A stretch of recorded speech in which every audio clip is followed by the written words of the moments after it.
현재 자랑스러운 대한민국 자주국방의 핵심 연구소 국방과학연구소에선 KF-21 전투기와 함께 편대비행 작전을 펼치는 KUS 무인 스텔스기가 한반도 전역을 포함한 1000km 이상 광범위한 영역에 걸친 대규모 화력전을 선두에서 진행하는 핵심 역할을 맡으며, 만약 KF-21 전투기의 후속작인 한국형 무인 스텔스기가 계획대로 양산되고 양산과 동시에 스텔스 블록 사업까지 모두 끝낸다면 동북아시아 공군 전력에 판을 뒤집을 수 있다고 자신있게 언급해 화제가 되고 있습니다. 이처럼 대한민국 항공산업의 새로운 획이 그어집니다. 한국군은 오늘부터 국산 KF-21 전투기와 무인 스텔스 전투기 가오리 X의 유무인 복합체계 운용 방식을 체계적으로 운용하게 될 것이라고 국방과학연구소가 발표했습니다. 국방부는 오늘 KF-21 전투기의 8호기와 9호기가 하중 구조 시험에 들어갔다는 내용과 동시에 내년도 업무 추진 계획에서 KF-21 전투기가 등장하는 2026년까지 1차적인 유무인 복합체계에 관한 한국공군 도입을 본격적으로 추진하겠다고 언급했습니다. 이것은 AI 인공지능을 활용해 무인 스텔스 전투기가 스스로 적 방공망을 뚫고 들어가거나 KF-21 전투기와 동일한 장거리 공대지 미사일을 장착해 순간 화력을 높이는 용도로 개발을 진행 중인데요.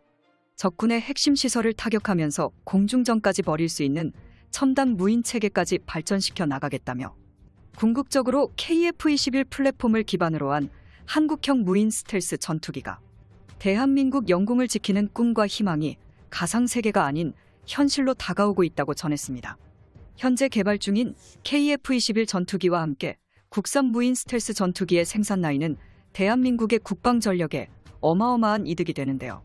국내 방산기업의 핵심인 항공산업의 기반을 다지고 내수 경제를 활성화하고 뛰어난 성능으로 세계 시장 진출을 꿈꿀 수 있는 KF-21은 미래 전장을 압도할 차세대 전략무기가 탄생하게 되는 것입니다.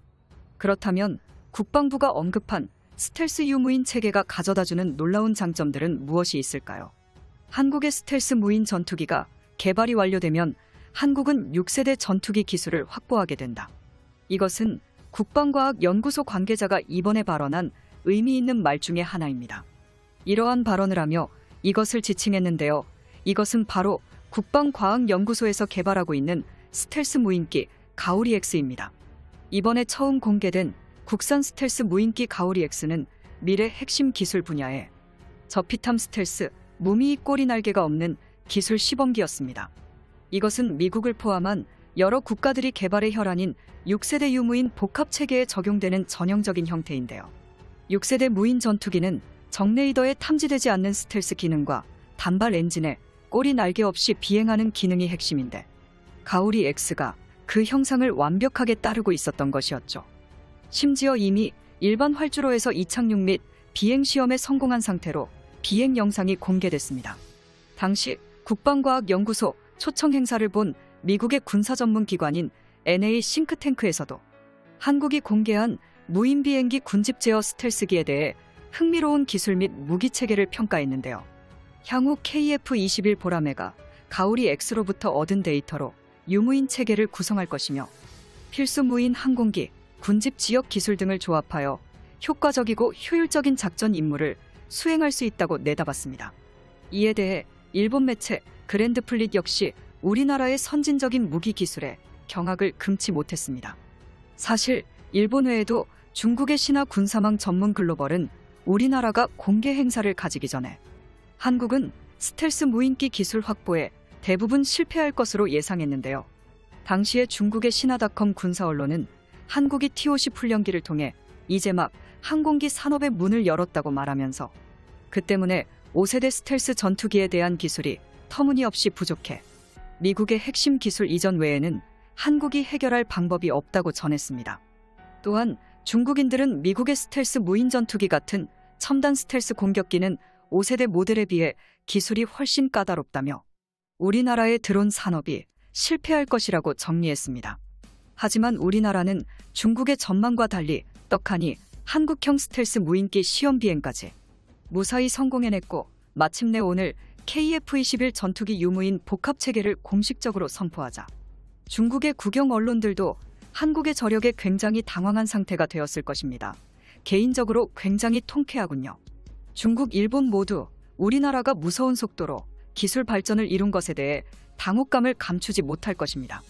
사실 우리나라의 한국형 스텔스 무인기는 단시간에 갑자기 나타난 것은 아닙니다. 되게 오랜 시간 연구하에 극필리에 진행해 왔는데요. 한국형 스텔스 무인기 사업은 2010년도에 처음 시작되었는데 시작될 때부터 국가 기밀 사업으로 관리되면서 연차적으로 조심스럽게 개발이 진행되고 있었습니다. 이 때문에 국방과학연구소는 시험장 내에서 가오리-X의 비행 영상을 시연했지만 비행 영상의 촬영 등 외부 반출 금지했습니다.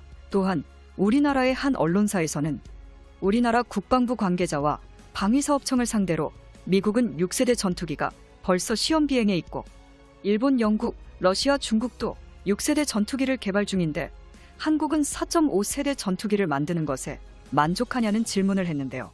이에 대해 국방부와 합동참모본부 방위사업청은 언론사의 질문에 6세대 전투기라는 말 자체를 들어본 적이 없다거나 그런 건 생각해 본 적이 없다는 답변만 했다고 전했습니다. 당시 이 언론사는 주변 국가와 전투기 기술 격차가 많이 나는 것을 중점적으로 보도했는데요. 하지만 원하는 답변을 들을 수 없었으며 보도를 그대로 내보내 사태를 키웠습니다. 하지만 우리 정부가 모른다고 답변한 것은 스텔스 무인 전투기가 국가 기밀 무기로서 6세대 전투기 기술 축적을 철저히 비밀에 붙이기 위한 것이었습니다. 이뿐만 아니라 한국형 스텔스 무인기를 성공적으로 개발할 수 있었던 이유는 오랜 선행 연구 때문인데요. 국방과학연구소는 300여 종의 다양한 무기계, 유기계, 금속계 물질을 사용해 여러 가지 스텔스 테스트를 수행하였고 수많은 시행착오 끝에 도전 손실, 자성 손실, 궁극 손실 기능을 모두를 갖춘 나노구조의 레이더파 흡수 물질을 한국이 개발하는 데 성공했다는 국방과학연구소의 연구 결과가 있었습니다. 보다 중요한 것은 이러한 국산 레이더 전파 흡수제를 개발하면서 각각의 재료 물질을 어떻게 반응하는지를 모두 데이터베이스로 축적하여 향후 지속적인 개발과 개량을 가능하도록 기반을 축적했다는 것입니다. 국내에서 개발된 레이더 전파 흡수제는 이미 2000년대 초반에 S밴드, C밴드, X밴드 총 3개 대역에서 12기가 1헤르츠에 걸친 레이더 전파의 90% 이상을 흡수하는 강력한 광대역 전파 흡수 능력을 나타냈습니다. 레이더 단면적을 측정한 결과 예측한 수준의 레이저 단면적 저감 능력을 실증하였습니다. 이렇게 개발된 레이더 흡수 구조제는 2022년에 시험 비행에 성공할 가오리-X에 탑재되어 그 성능과 신뢰성 증명했으며 현재 본 기술이 KF-21 보라매에도 동일하게 사용될 것입니다. 대한민국 군사정보 채널 대구구려제국 구독과 알림 설정은 영상을 제작하는 데 큰 힘이 됩니다.